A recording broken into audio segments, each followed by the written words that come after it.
The fluorescent tubes above pump number 4 at Starlight Gas and Mart hum the same tired tune every night at 11:57 p.m. when Dean Michael Carter, 46 years old, single father of a 15-year-old girl who was currently asleep 2 miles away under the care of his elderly mother, wiped the already clean counter for the ninth time and felt the familiar ache in his lower back from standing 8 hours straight. The graveyard shift paid $22 an hour, and that was the only reason he hadn't quit yet.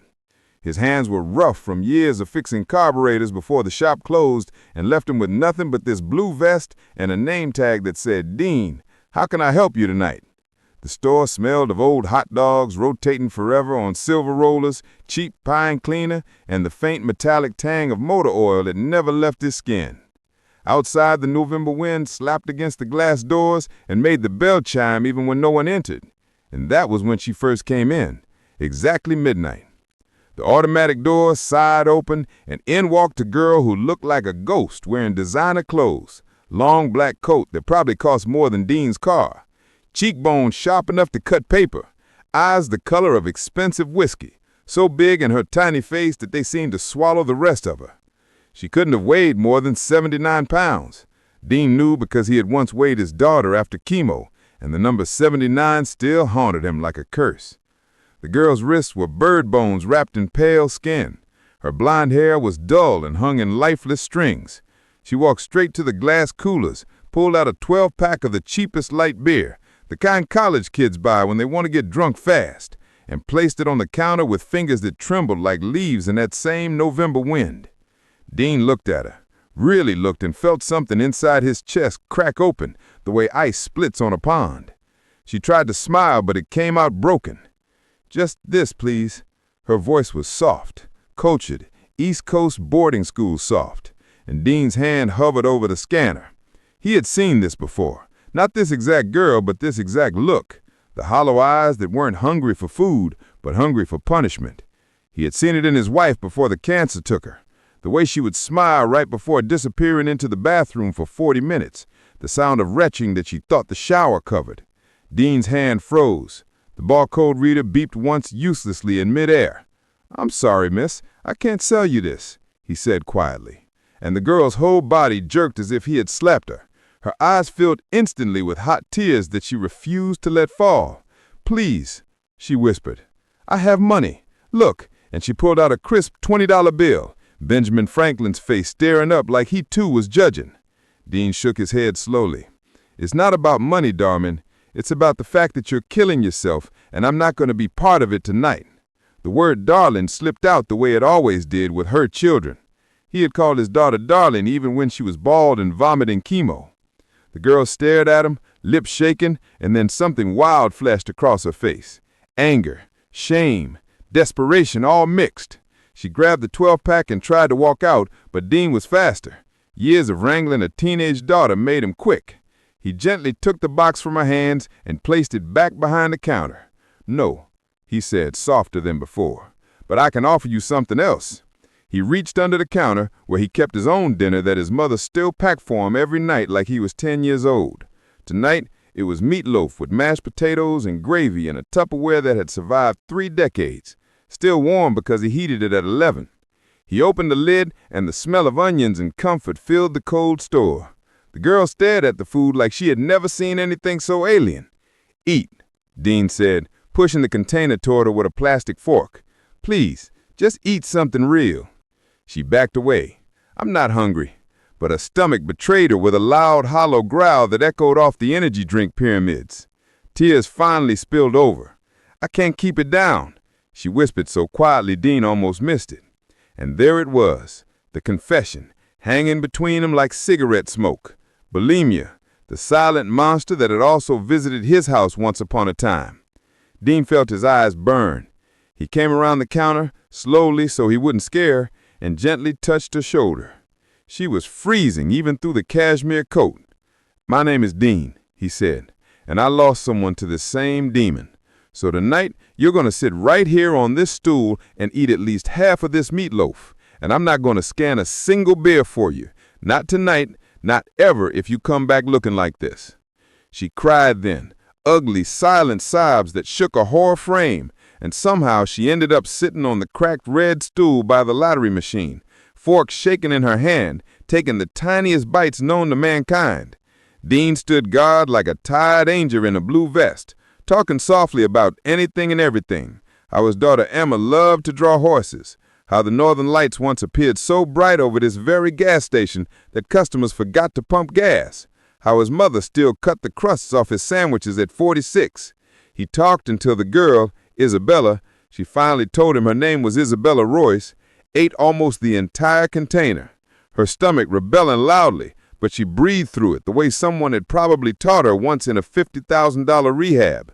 When she finished, she looked terrified, waiting for the purge that didn't come because Dean had walked her to the filthy bathroom and stood outside the door talking non-stop for 20 minutes so she couldn't kneel in front of the toilet. He just kept talking about nothing and everything until the urge passed. Then he walked her back, handed her a bottle of water, and said, "Same time tomorrow, darling. I'll have chicken pot pie." She stared at him with those huge whiskey eyes, whispered, "Thank you," so brokenly that Dean felt it in his bones. And then she left the $20 bill on the counter anyway and disappeared into the night.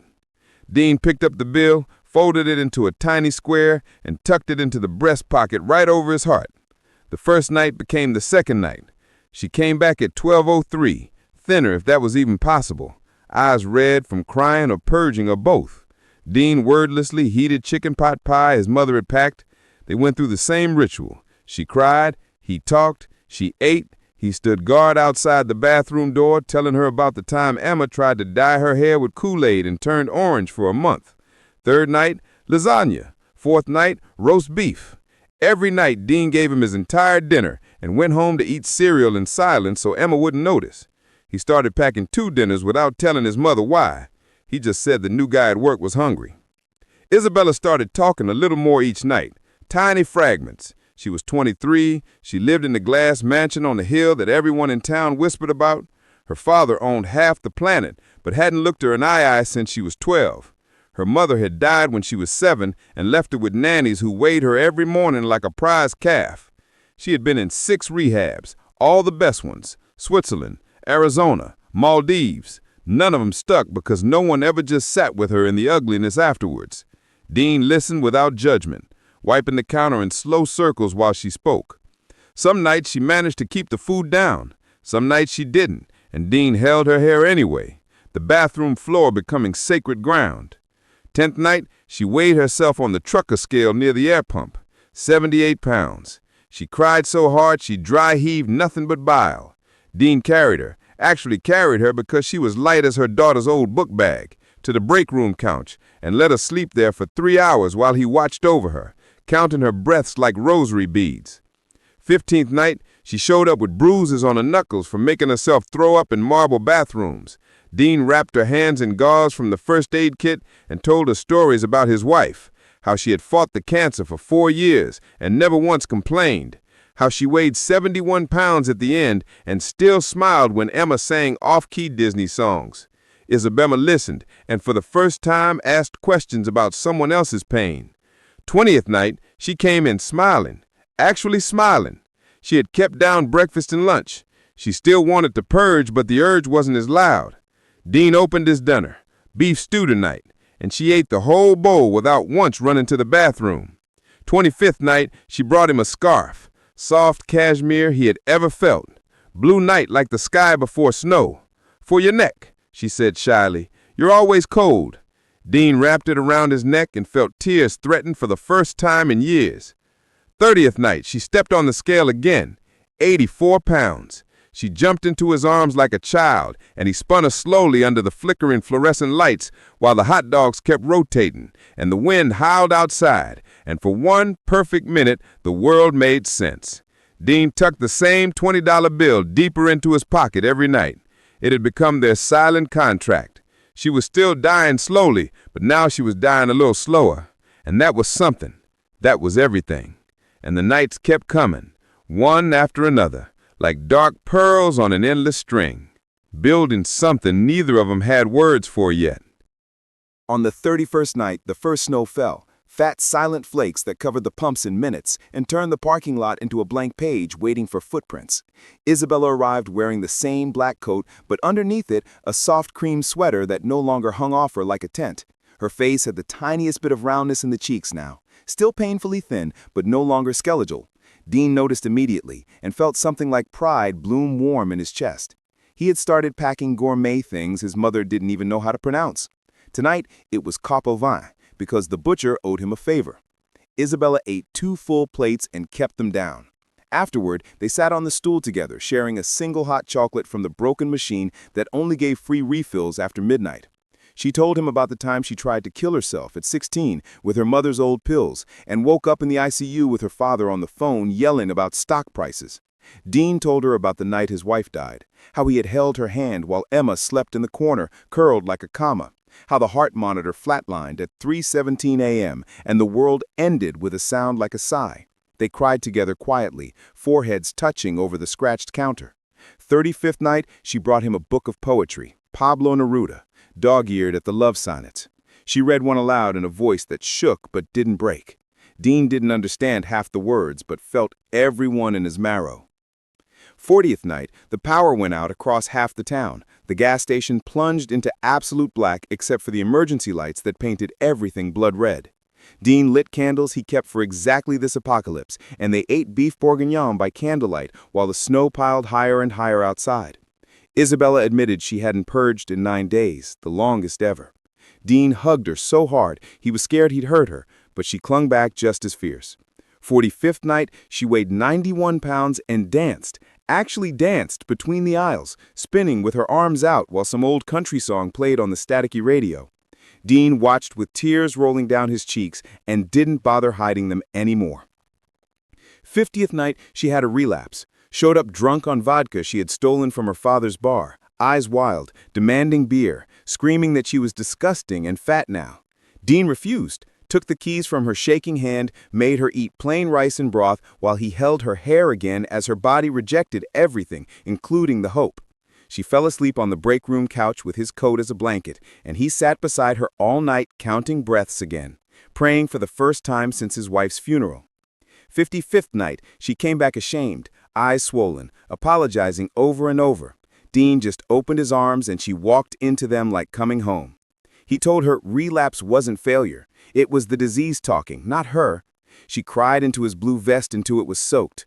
60th night, she stepped on the scale and the digital numbers blinked, 98 pounds. She screamed, a joyous sound that echoed through the empty store. Then ran and jumped into Dean's arms, wrapping legs around his waist like a little girl, and he spun her while both of them laughed and cried at the same time. Snow falling outside, the scarf she had given him wrapped twice around his neck. The same $20 bill still in his pocket, now soft as cloth from being tucked every night.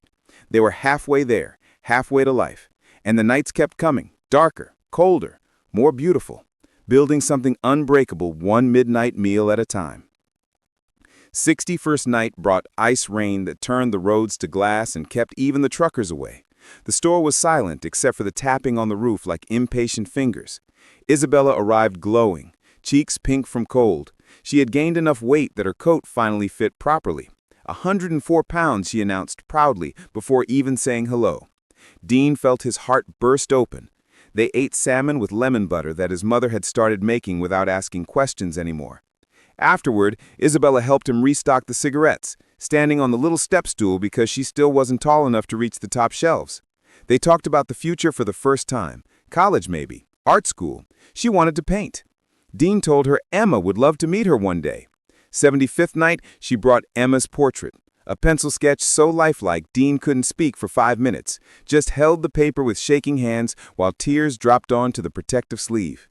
80th night, she hit 109 pounds, and they closed the store for 20 minutes to dance to an old Bruce Springsteen song on the radio, Dean twirling her carefully under the flickering lights. 85th night, her father's driver showed up looking for her, a big man in a black suit who took one look at Dean and sneered. Isabella told him to leave or she'd call the police. The driver left, but the fear lingered like smoke. 90th night, she didn't come. Dean waited till dawn, pacing the aisles, heart in his throat, calling every hospital in a 100-mile radius. She finally texted from a burner phone. "I'm locked in. I'm okay. Don't worry." Dean didn't sleep for 3 days.